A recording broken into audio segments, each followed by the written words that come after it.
family. Shi so kama da tsuntsu ne, tashinsa ya fi jirgi ne, dan na shige shi na gane. Saukarsa bai da daɗi ne, tamkar kiran gumurzu ne. Tsini gare kamar mashi, saurinsa ya fi harsashi. Daga ya shige cikin sashi, ko baka iya ba an tashi. So baya duba girmanka, balle ya tausaya maka.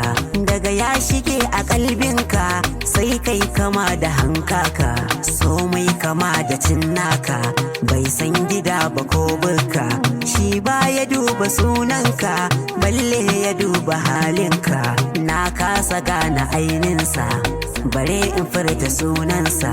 Waina ake kira masa, shi so ko babu an kasa. Wannan kiɗan